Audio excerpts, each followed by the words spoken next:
Hi, Jameson Mitchell here, and in this video, I'll be doing your weekly tarot reading for the week starting December the 7th, 2015. So stay tuned.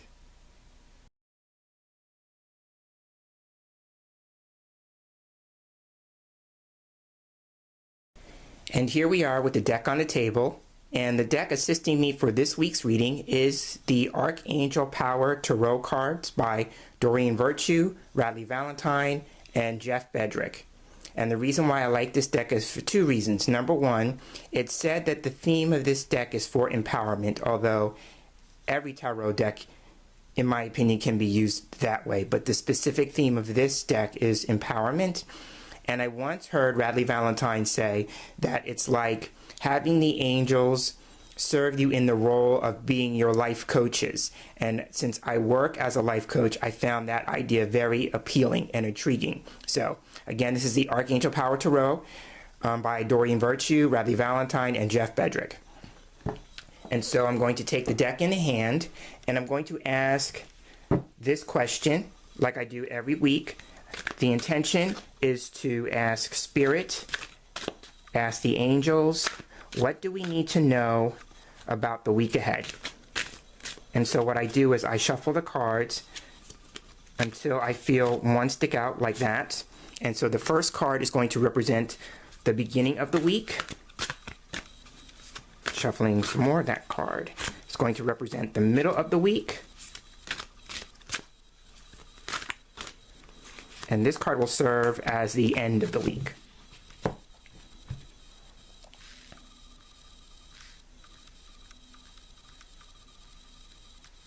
I'm just getting them all in the shot.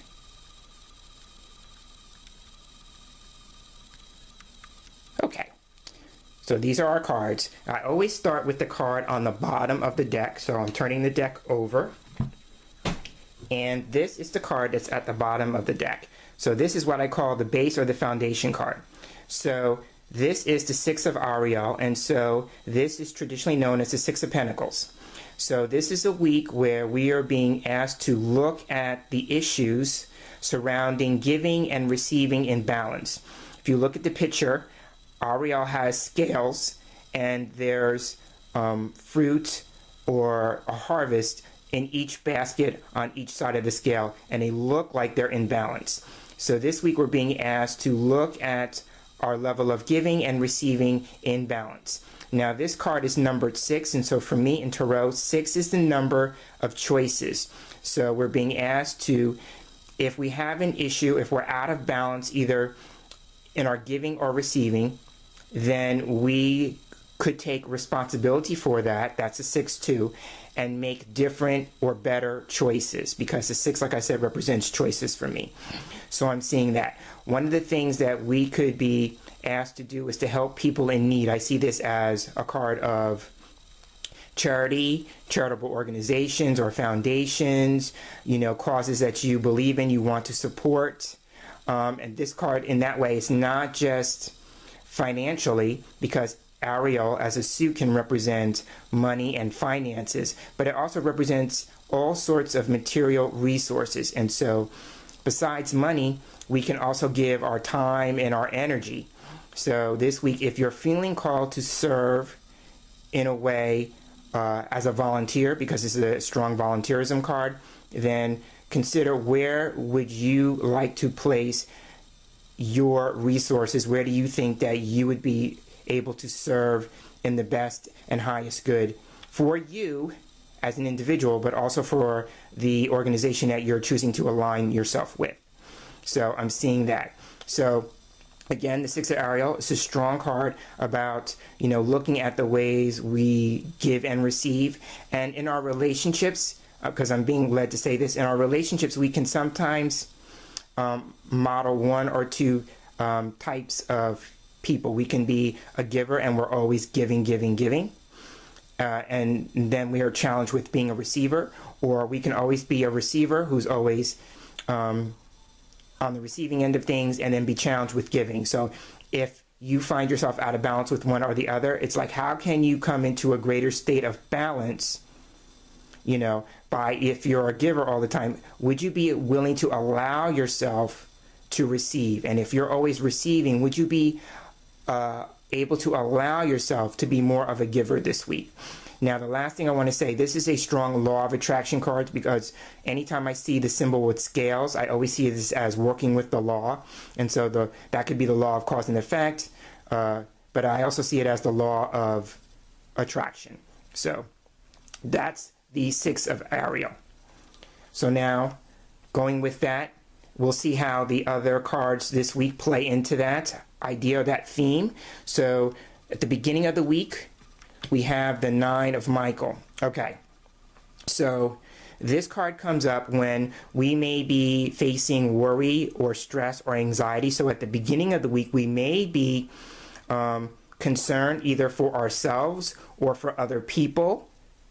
You know, people who may, going with the idea, the Six of Ariel was talking about people who may need help in terms of donations or, you know, charities or, you know, nonprofit organizations, things of that nature, which are all designed to help people in need.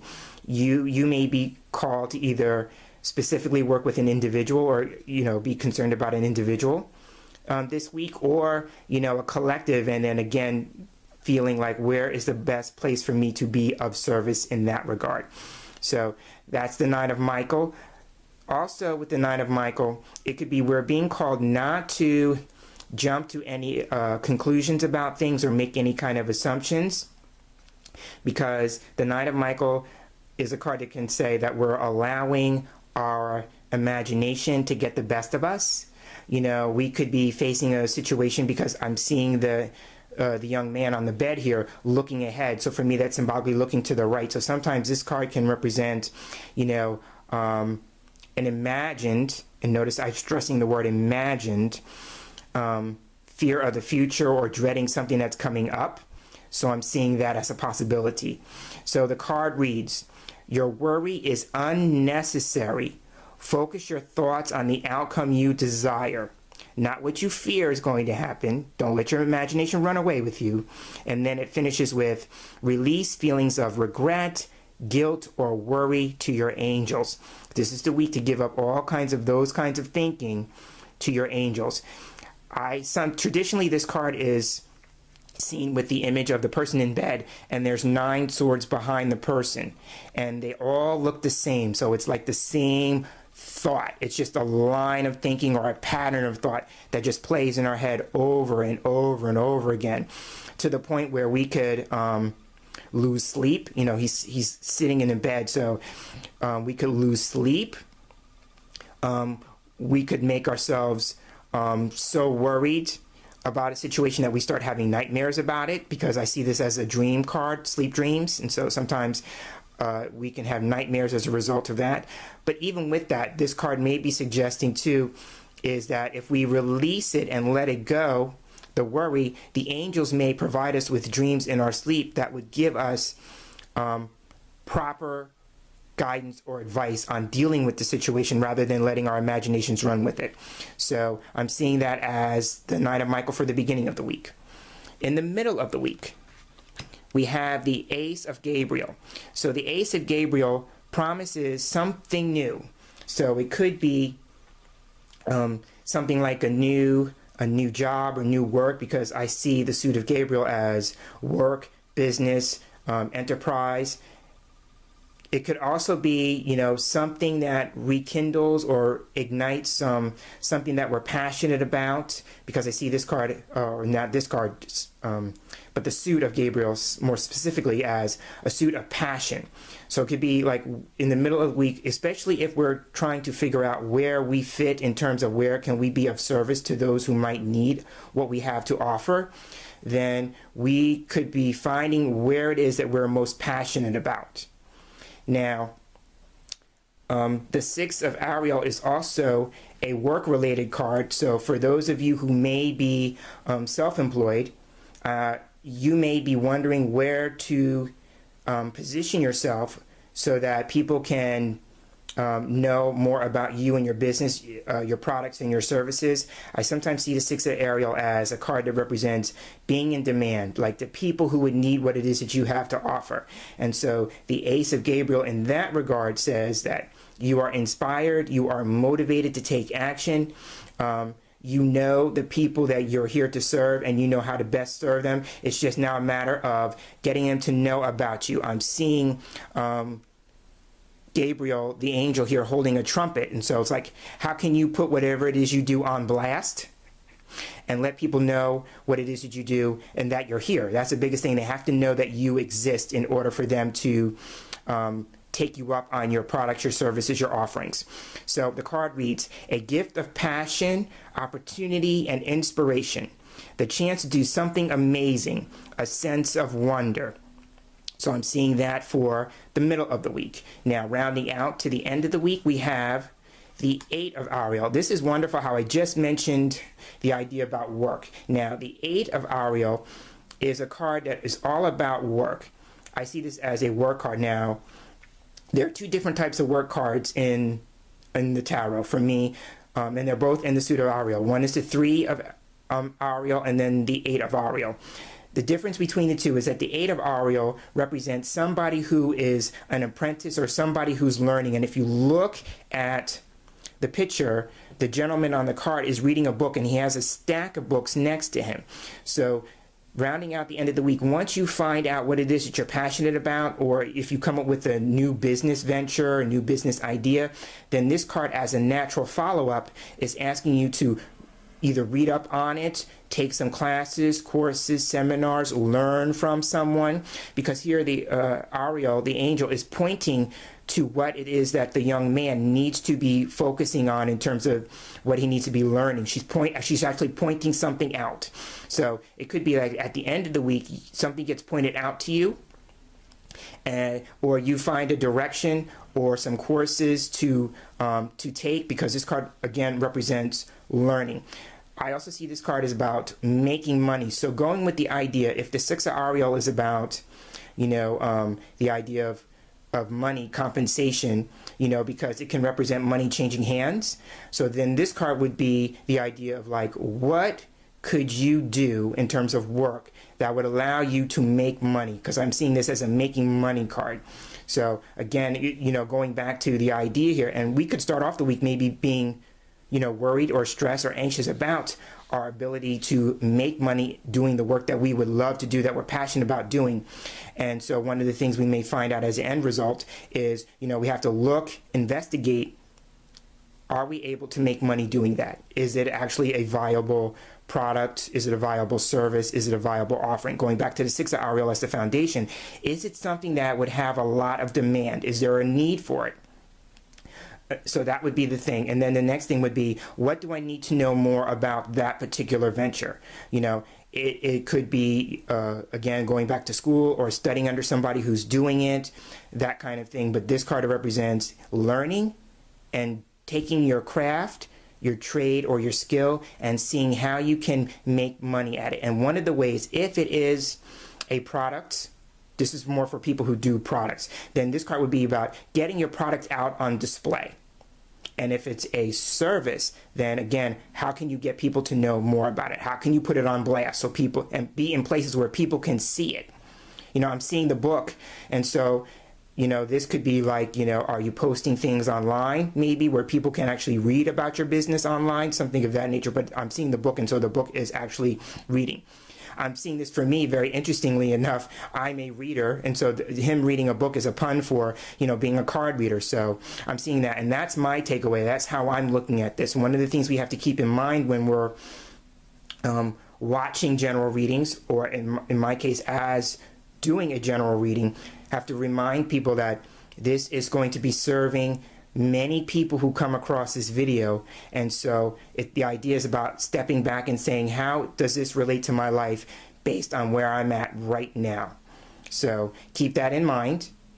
So that's one way to look at that. So now the next thing we can do to see what the overarching lesson for the week is, and that would be taking the numbers on all the cards and adding them up to see what major arcana card, is the result of adding them up. So we have the 9, we have the ace, which is a 1, and then we have the 8 with the 8 of Ariel. And so the total is 18. And so the 18th major arcana card in the deck is the Moon. So I'm going to talk about the moon while I'm looking for it. And the moon is a card that represents going with our intuition or our instincts. So this could be the week where, if you are being led to go with your gut, so to speak, honor that. And that would also fall into the Ace of Gabriel and also the Knight of Michael. The Knight of Michael is also an intuition card. It just depends on how do you access intuitive information. When I first started out, before I became a card reader on this end, before I became a card reader, I was very fluent in dreams. And I spent a year before I got into tarot having precognitive dreams. So that was the way I got intuitive information, was through my dreams. That was my background, my foundation. And then it led the way to me having a dream actually about reading cards, and that's how I became a card reader. So some people know that that's my background, that's my story, and some people don't, but that's how I actually got into card reading, is from a dream. So the moon card, having said that, the moon card is about paying attention to your dreams. Like I said, it's also about dealing with issues about sensitivity. Going with the Knight of Michael, we might find ourselves in very sensitive capacities this week. We might be feeling it. I don't know what signs the moon are going to be transiting this week, astrologically speaking, but we could be feeling a lot of energies from that and being very sensitive on that level. Now, if you're a person who's interested in your intuitive development, this is a strong card to pay attention to the signs that you receive, because it represents heightened sensitivity, and to pay attention to the messages that you get. Now, for those of you who may be self-employed, I talked about that earlier, is that when the moon card comes up, it represents working with groups of women. So either one or two things. Either you may be an intuitive and you're being asked to develop your intuitive and psychic sensitivities in that regard, or that you are being called to work with groups of women about emotional or women related issues. I'm seeing that with the moon. But again, at the root of it, the moon is all about paying attention to what it is that our dreams are telling us, or what it is that we're being led to do intuitively. Oh, and the other thing about this card, it's reminding me, because I talked about the Knight of Michael being about worries and concerns and anxieties. Sometimes the moon card represents, this is the time, if you have a specific fear around a particular issue, the moon card is asking you to confront that. This is the time to face it. You have what it takes to overcome the fear. And one of the ways our fears show up is in our nightmares. It said that when we have a nightmare, the best way to end the nightmare would be, as the dreamer, to turn around in the dream. I'm seeing the scenario of running from something. That's a classic dream theme. And the idea here is, if you're having a running dream, it represents avoiding something. You're avoiding something that you're afraid of. And we're being asked to go into the dream, and when we have it, to actually turn around and face what it is that we fear. And that will help overcome it. So if you're having a nightmare this week, if you experience that, then you're being asked, the dream is urging you. It's urging you to face that fear, because dreams are meant to help heal and improve our lives. And a nightmare specifically is asking you to address a fear that you probably wouldn't in normal waking life, conscious waking life. But if you do it in your dream, it will eliminate itself in your waking reality. So going back to the cards, to sum up, the Knight of Michael is, we may be at the beginning of the week feeling a sense of stress, anxiety, either concern about someone else or ourselves. And then here, the Knight of Michael, going back to that real quick, is also asking us to, is it based in reality, or are we just letting our imagination run wild and get the best of us?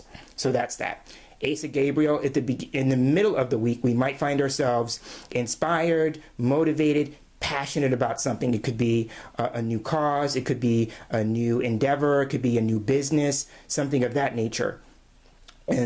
But it's going to inspire us to take some form of action. And then going with that, the possible action could be, with the Eight of Ariel, reading up on something. It could be, you know, getting yourself enrolled in a workshop or a course, you know, reading up on something. It's about gaining more information, more knowledge. It's also about taking your craft, your trade, your skill, whatever it is that you have as an ability, and to see how you might be able to make money at it this week. So this has been your week in tarot. I am James Himm Mitchell, and I look forward to sharing this space with you again in our next video. And until then, take care and have an awesome week.